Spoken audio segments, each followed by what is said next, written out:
This week we feature singer, songwriter, badass guitarist Allie Handal on performance anxiety. We spent some time talking about her music, but there's so many other great stories in this episode. There's the time she offended a tiger. Then there's the time she swapped shirts with Slash. Oh, and once she danced with Janet Jackson. Then there was the time she was diagnosed with cancer. Yeah, for most people that'd be a pretty big downer. But Allie's attitude is amazing. You have to listen to this episode, follow her, and follow us at Performance ANX on Twitter and Instagram. Subscribe, rate, review, and share this. Allie Handal, everybody. What do I do? Okay, all you do is... I have performance anxiety now. Hey everybody, this is Allie Handal. Look for my new single. It's a cover of Come Together, and look for it on Spotify. Follow me there. And I am having so much performance anxiety right now. Let me grab my coffee really quick. I just made myself some coffee. Hold on one second. No problem. It has to be properly caffeinated. Oh, I understand that. Even though it's kind of late, but you know. Well, see, I'm doing the opposite. I got my wine going. Oh, there you go. And just in case things go south, I got my nice bottle of vodka. Nice. So we'll see how this thing goes. Mm-hmm. Good. Thank you so much for joining me tonight. I really do appreciate it. Sure. So I've been doing some research on you, trying to figure out a little bit about you, just finding nice, things to talk about, and because I like this show to be a nice casual conversation. And I read that as a 6-year-old, you had a kitten named Carol. I did, Carol. So you named Carol after Carole King. Yeah. So you're 6 years old, and you're already musically conscious enough to know who Carole King is. Well, my parents were. I mean, I love. But you knew that you liked music. Yeah. Yeah, I did. I love the music. We had Tapestry. That was the album. That's I think the only Carole King album I ever had. But I memorized it. I love it. I still love it so much. And my kitty was named Carol after her. Oh. But I mean, when I was in kindergarten, I brought a stuffed dog with me and made my teacher call me Dorothy. So, I mean, I don't know, but that's, Okay, point taken. The teacher called my mom actually and was like, we're really concerned about Allison because she's making me call her Dorothy, and we just want to make sure that she knows, and my mom's like, she's going to grow out of it. Just relax. It's kindergarten. A couple months later, it was fine. Yeah, it's no big deal. Come on. So, yeah. You should see what I make her dad call me. No, she didn't say that. Oh, okay. That'd be something my parents would do. So at what point did you start playing music? Instead of just transition from listening to playing? Well, I started piano lessons. I think I started piano lessons, like private lessons, around like age 7 or 9 or something. But my mom would take me to these Yamaha group music lessons, and I still have my little blue Yamaha bag with the little white bird on it. So I learned how to read music and all that. Oh, so I was really little. I was like 4 or 5 when I was doing that. But I mean, it was just because all the kids in my family, we all took piano lessons, and we're all actually pretty musical, although I'm the only one who pursued it professionally. I did hear something about your sister being a jazz pianist? Yeah, I have 2 younger sisters, and one of them is a jazz pianist. She'll never play for me. Why not? But she's shy. And then I have another younger sister who is a singer, and she's great. And she has 2 kids who are very musically inclined. Her son, my nephew, just played with his orchestra. He plays violin, and they played at Carnegie Hall. He's 14. Wow. I know, I'm like, damn it. I'm barely qualified to walk in there to watch a show. I know, me too. So I was very proud. I flew to New York for that one. I was like, I got to see this. It was great. It was amazing. That is amazing. So where did you go? You grew up in New York though, right? I grew up in New York, yeah. And then when I was 11, my family moved to the Bay Area, San Francisco Bay Area. Oh, so okay. like East Bay, not actually San Francisco, but. Okay. So you moved into like where all the metal bands were starting up. Totally. I actually was at I was at a club called the Omni in Oakland, and we were there to see, I think it was Faith No More, and James Hetfield was in the audience. Oh, wow. And my friends were like, "Oh my God, it's James Hetfield!"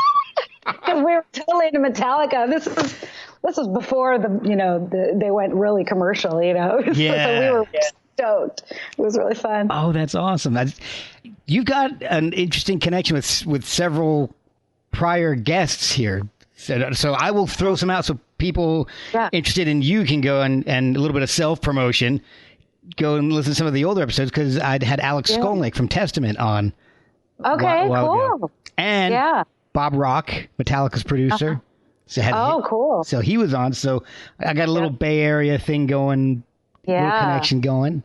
So and speaking of former podcast guests, you're friends with Laura Hall. Yes, absolutely. I had no idea until you mentioned that. How did that happen? She's amazing. That happened because we were both so funny, because we were both at, I don't remember exactly which conference it was, but it was one of these musicians conferences for folk musicians. And so I'm a singer-songwriter, even though I come from the rock world.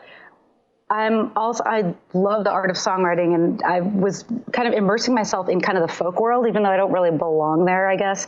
But it was part of my kind of musical trajectory, I guess. Helps your songwriting. Anyway, oh my God, yeah, so much. And I met Laura at one of these conferences, and then it turns out we found out we live like blocks away from each other in LA. Oh wow! And I used to watch Whose Line Is It Anyway all the time, and I was like, oh my God, she's brilliant. And her husband is amazing. And, yes. so cool. Oh yeah, she was so sweet. It's so hilarious because she's one of the people that I approached that I really didn't think I was gonna hear back from. Because I'm like, I throw a lot of crap against the wall to see what sticks, to see who'll come out. And I'm surprised at some of the people who say yes. And she was one of them. And so everybody go back and listen to that one, because that one was hilarious. So, all right. Yeah. So back to you growing up. You grew up in the Bay Area. Mm-hmm. But you were still playing piano at that time, or? I was playing guitar too. I switched from piano lessons to guitar lessons at about age 12 or 13. Okay. It was really like I met a boy who turned me on to Led Zeppelin, and I was like, oh my God, this music is so much better than like anything else. Oh, yeah. And I didn't really appreciate Vintage Keys or John Paul Jones. It was all about the guitar riffs. So I was like, I need to play the guitar. Mom, can I switch to guitar lessons instead of piano lessons? And I wasn't very good at the piano. I was just kind of average. And she said, as long as you're taking music lessons, that's fine. I'm like, awesome. So wow. Switch to guitar. That's awesome. It's all because of Jimmy Page. Oh, yeah. I love Jimmy Page. All right. So we're going to go. I'm going to drop my last name here, I think. So you should go back and listen. I had Jimmy Page's daughter on a couple of weeks ago. Scarlett. Yes. Right? Yeah. Oh, she's a photographer, isn't she? Yes, I was a photographer. I studied that. That's what I studied in college. And my God. She's one of the ones that I threw against the wall to see if it would stick. Wow. And like a couple days after I sent her an email, she's like, yeah, I'd love to. So I'm like, oh my God, that's amazing. Yes. So we talk a little bit about growing up with Jimmy Page as dad. Mm-hmm. So that's really interesting. And then we move on to her photography. I kind of promised I wouldn't make it all about Jimmy. Right. Yeah. I can't, it's hard to imagine what it'd be like to be any rock star or celebrity's kid in that way. Are you like trying to do something for yourself? At least she's not a guitar player. That would be even harder. Exactly. I can't even imagine how hard that is. Exactly. Almost as hard as not having a famous parent. Yeah, it does open up some doors. Yeah, being associated will open up some doors. I will say that. That's more doors than I have had open for me. That's for sure. Me too. But so you start playing guitar, and are you just practicing woodshedding yourself, or are you playing with bands? What's going on? I was definitely practicing myself. I was also singing in choir, And I had the most amazing music teacher in the 7th and 8th grade. His name was Brian McKibben, and he was beloved by everyone in junior high. We were playing, he was in charge of the choruses, and he was a guitar teacher also. And we had this big music room with really tall ceilings, and it was covered with rock and roll posters. So cool. Beatles, Stones, CCR, all the like old like 60s and 70s, Hendrix, all that stuff. And we would play I played Proud Mary on bass, for the chorus. We did Proud Mary. It was such an amazing experience to have somebody like that, as an early teacher and an early guide. So.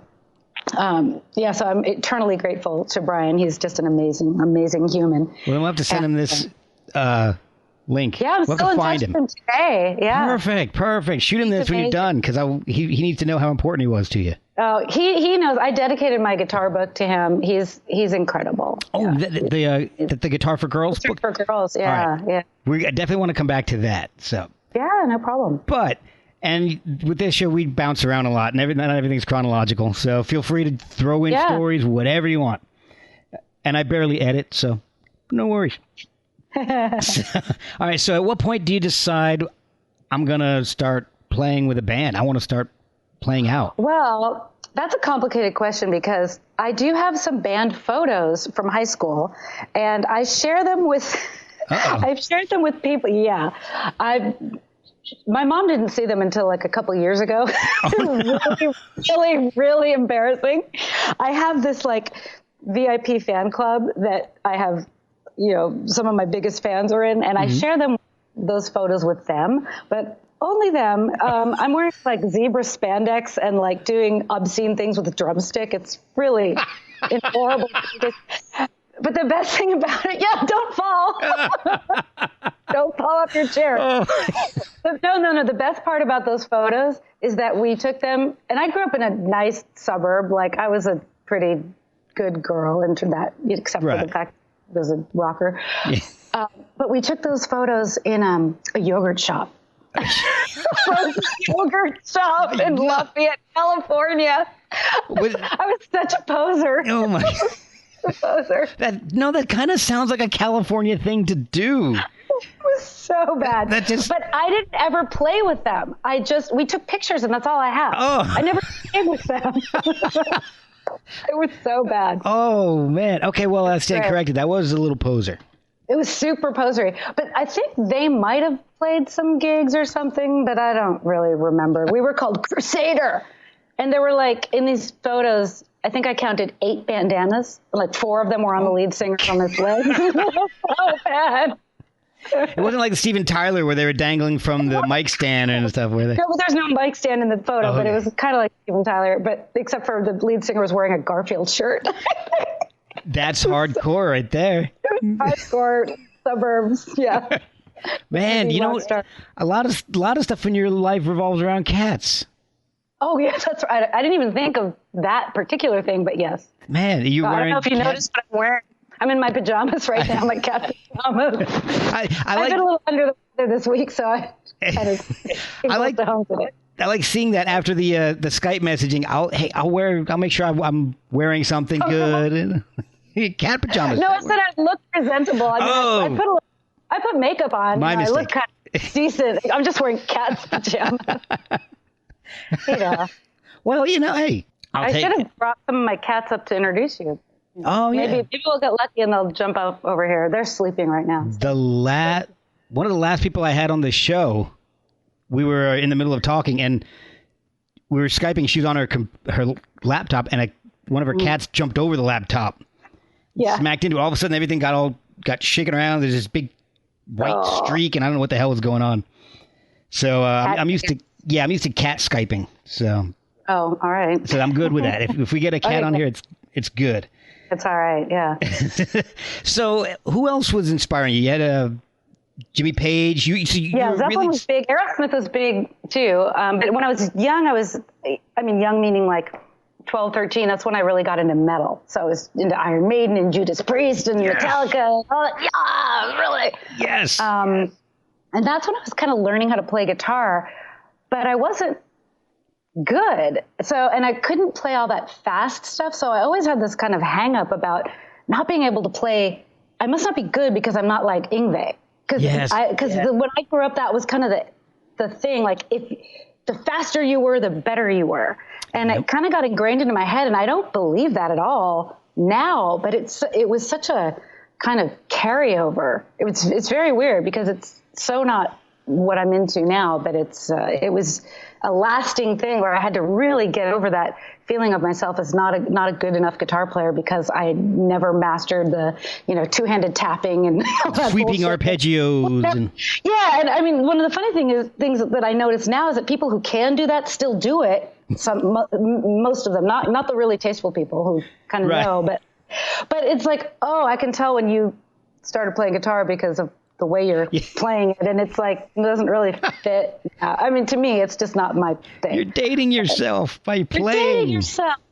Yeah. It's kind of like everybody sings, like, who started singing, within the last 10 years, and they all like sound like, 10-year-old girls, or you're like, yes. That little baby speak, that baby kind talk of thing. thing. Yes. Baby talk, yeah. And I'm like, okay, so that's when you started singing, and you want to be whoever you want to be. I don't know.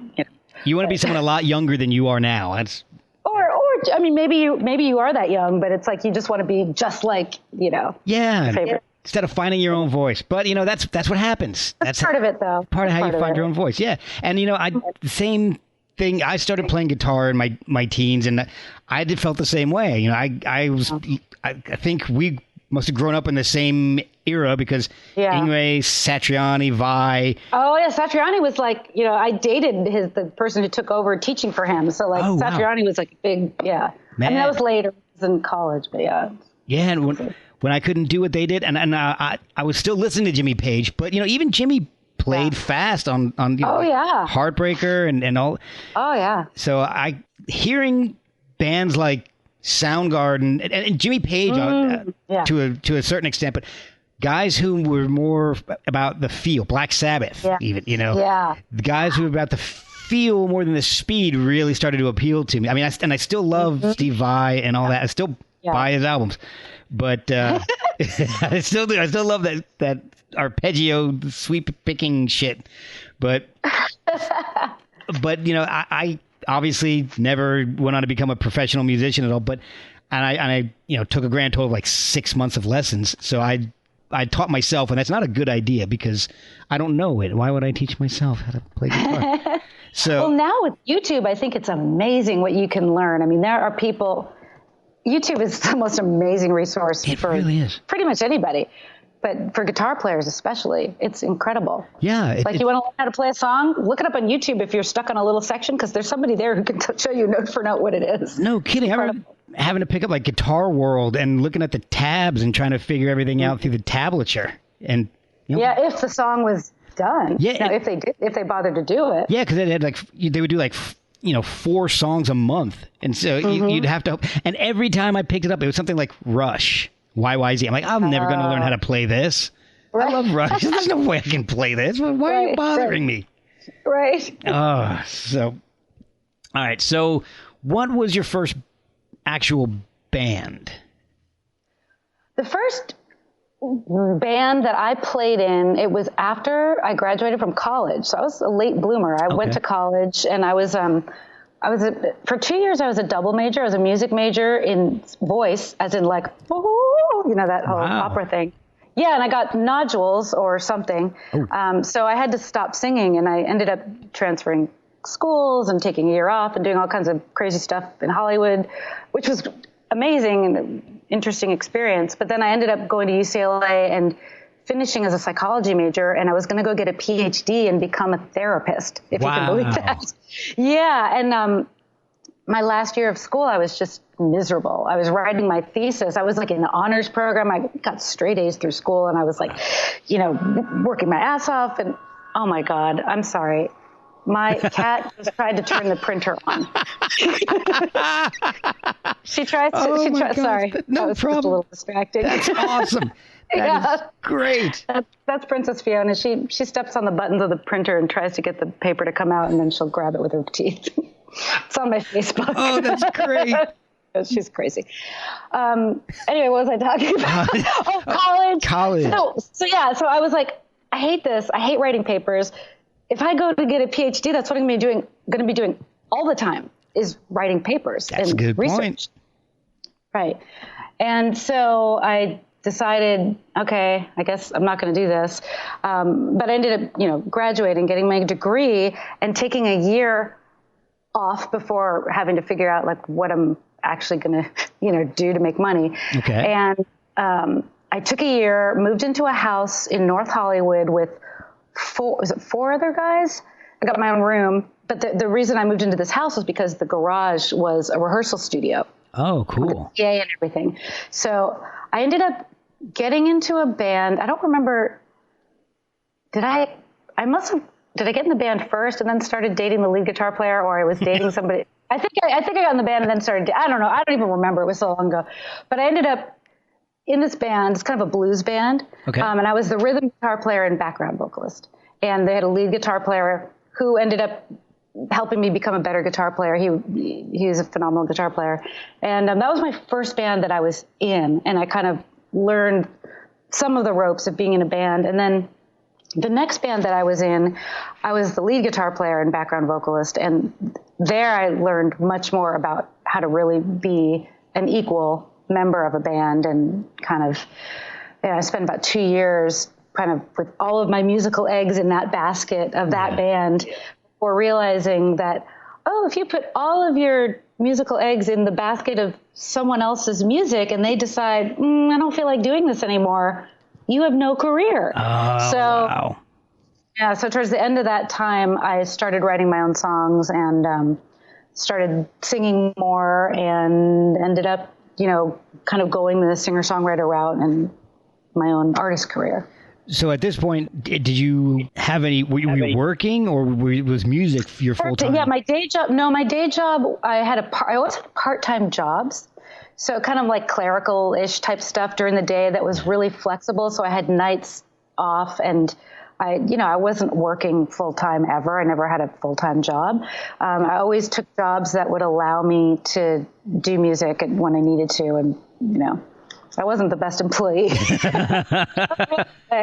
Sorry. Well, your cat's pretty good. And Fiona would be a great employee. Fiona is a great employee. She's phenomenal if you need someone to take things out of the printer, as long as you don't mind, fang marks in your paper. Hole punches. There you go. She's yeah. At what point do you start selling your music? Because I've seen that some of your music has been in shows like Sex and the City, Life as We Know It, Joan of Arcadia, Dawson's Creek, and a whole bunch of other stuff.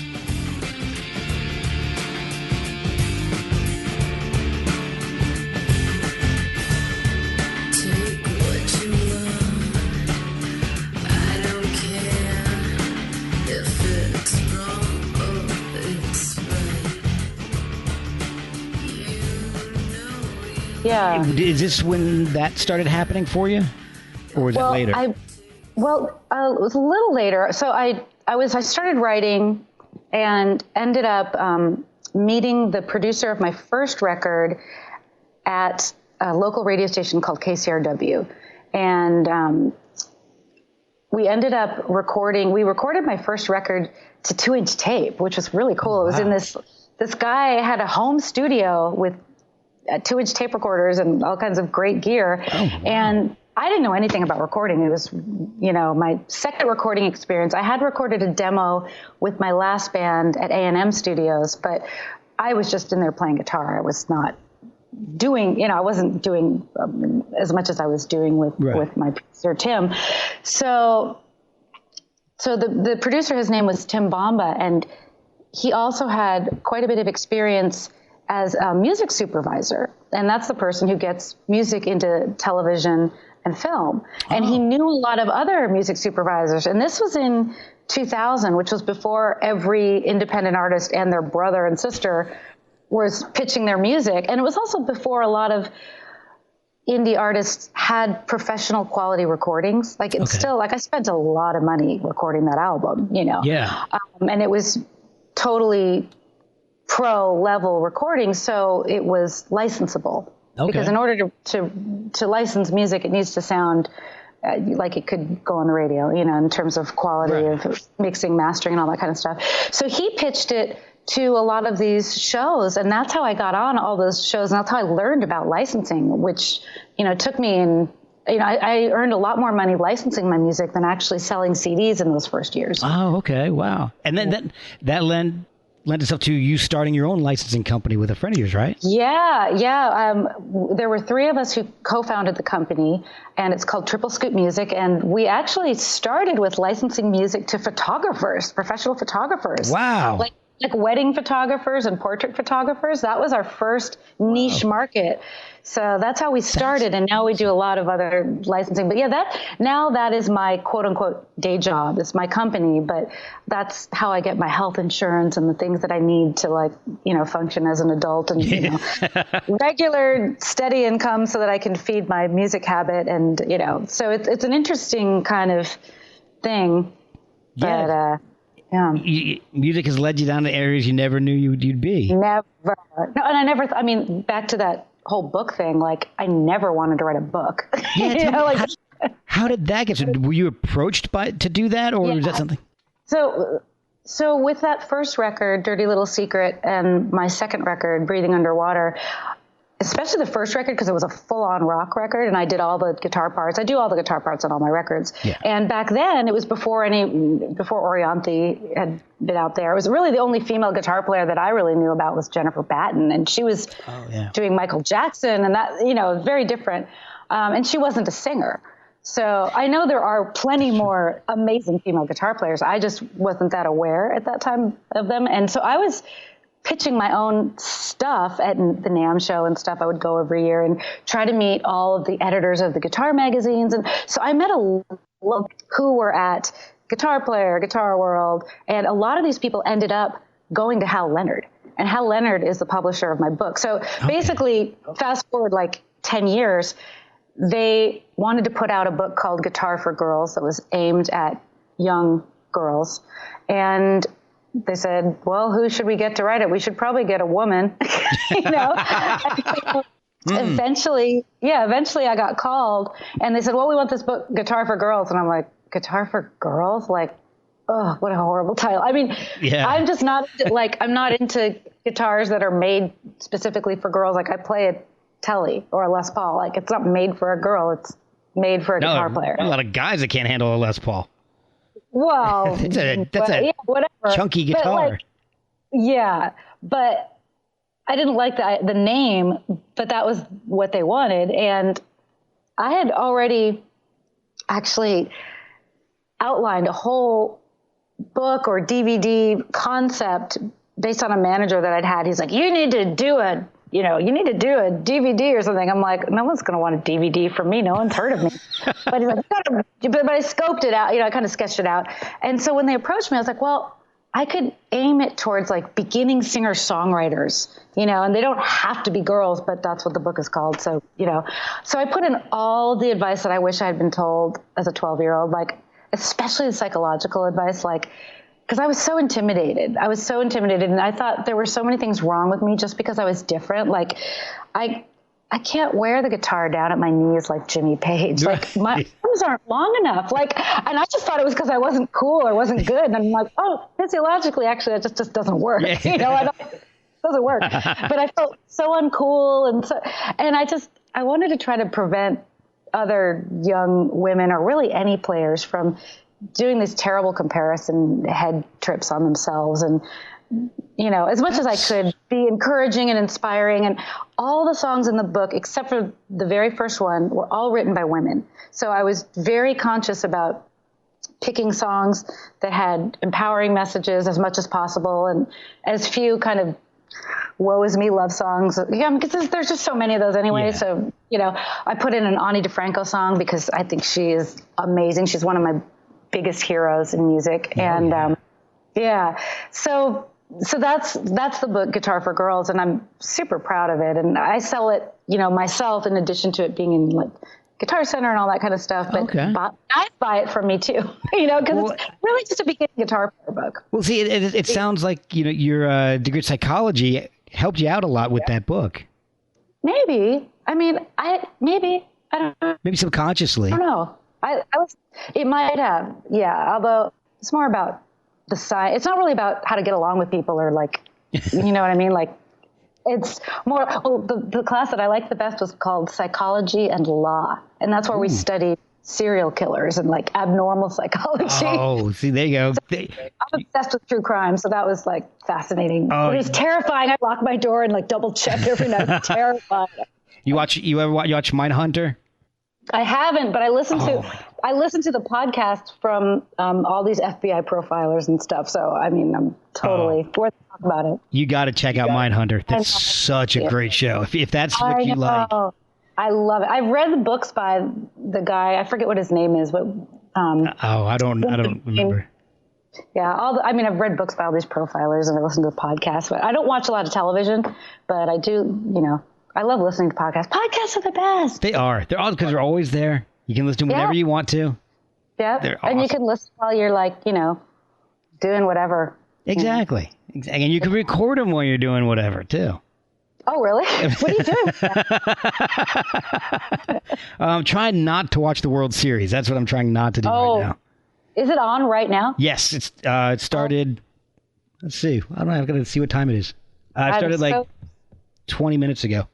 Oh, dear. Oh, but it's probably better that I don't watch it right now because it's Game 7 and I'll get into it later. Are you going to watch it from the beginning? Are you going to? No, I'll pick it up live. Okay. Yeah. At that point, there's no point because I'll be watching the post-game stuff anyway. So, okay. They'll replay everything that's important. Exactly. So, and you ended up playing on singing background with Neil Young's album. Living with War. Yeah. How did that happen? So that was oh my God. This is one of the examples of living in LA. There are certain things that won't happen if you don't live in LA. Okay. Or New York or, one of those things. So the night before the recording session, a girlfriend of mine that I did other singing gigs with called me and said, "Hey, do you want to sing on a Neil Young session tomorrow?" And I'm like, yeah. Let me think about it. Okay, yeah, right. And I'm like, yes, I do. And she's like, okay, cool. Here, well, get your information to Rosemary Butler, who is the woman who was contracting it. So there's 100 singers who were on this, and it was a huge choir at Capitol Records Studios, Studio A, where Frank Sinatra did all of his iconic recordings. Oh, yeah. It was amazing. And Neil was there conducting us, when Rosemary wasn't. Yeah, and he would explain, what was behind the songs. And, some of them were very clear. And then others, he would explain to us, and he would, explain how he wanted us to sing. And it was amazing. There were, top session singers in the world there, down to, my friend's husband who didn't ever professionally sing, but he could definitely carry a tune. It was just a whole wow of people, and it was amazing. And it was just a full day of recording, and that was it. One day. But it was super cool. Yeah. Nice. Now, speaking of of legendary performers, you also performed with Paul Williams. Yeah. Can you tell me a little bit about that? How did that happen? Oh my gosh, Paul Williams is just the most amazing human. So as part of my winding weird trajectory in my career,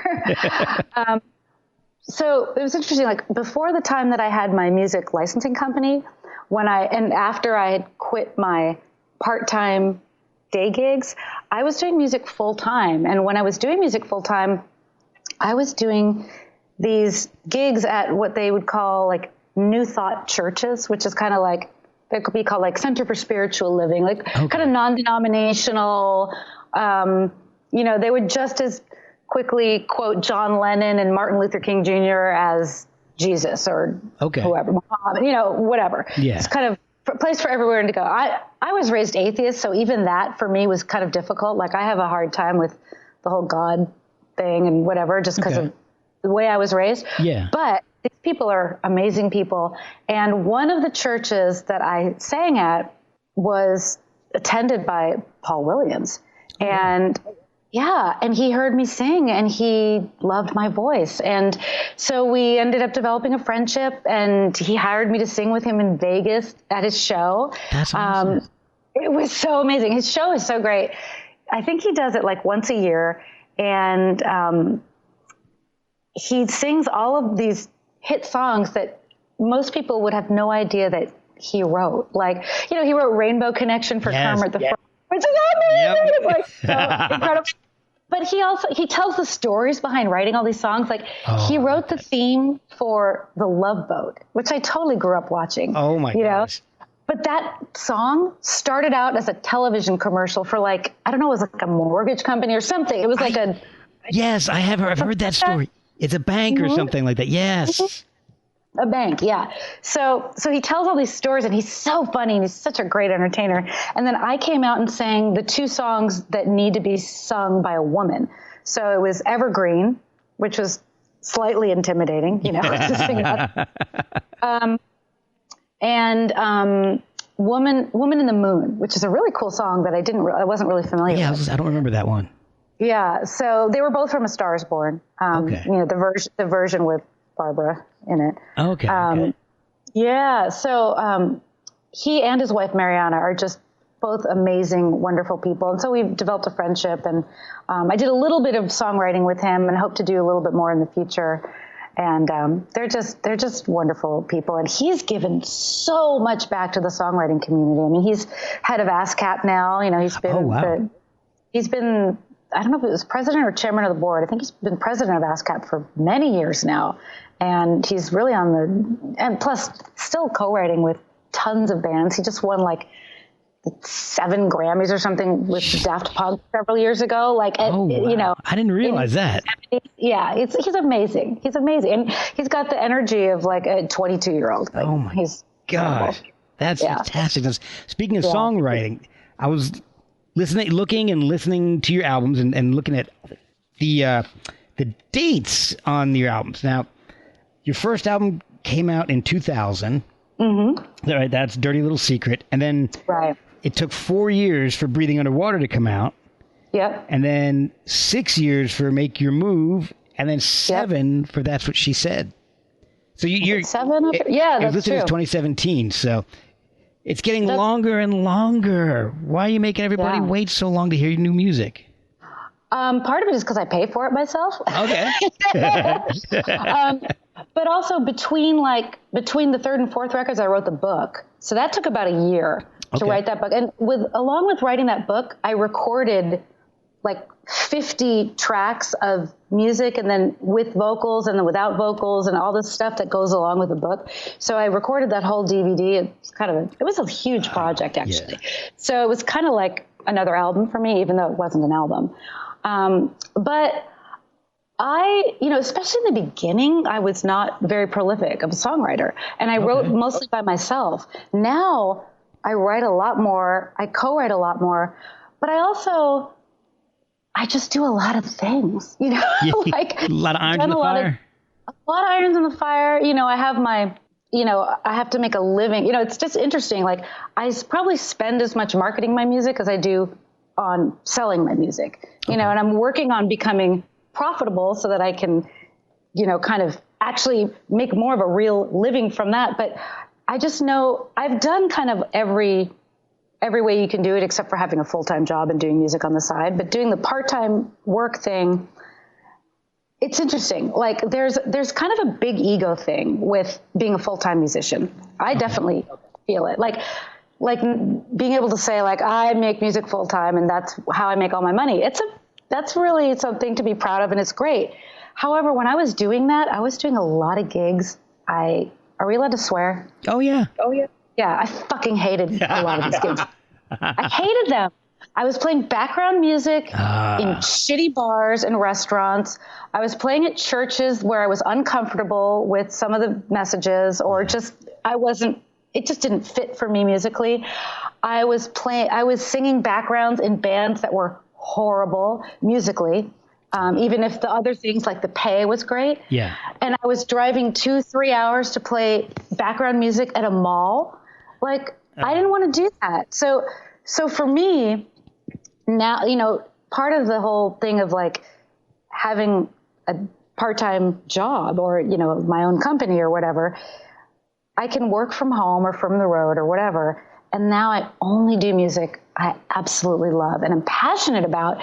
And it's just very freeing and it keeps me artistically so much happier. However, it's still, it's still like, I still want to spend all my time making music, but I don't yet. Right. But it's really interesting. There's pros and cons, but I was just finding, I wasn't able to make the living that I needed to make with the kinds of gigs that I was getting at that time. Okay. And I was like, until I can do it with making music that I really want to make, I don't want to do it. It was so much energy and it was such hard work. And musically, it was really not satisfying. And I just didn't, it was not good. It was not good. And not to say that it's impossible. I think it's absolutely possible. But everyone has to find their own way. And I think it's a different story for everybody. You do some really awesome covers when you play live. I was listening to some of them on YouTube, and you do a really kick-ass version of My Sharona. I love it. That was great. Thank you. Okay, here we go. I'm looking for my list here. Whole Lot of Love, Black Dog, What Is and What Should Never Be. And if I say to you tomorrow, take my hand, child, come with me. It's to a castle I will take you, where what's to be the same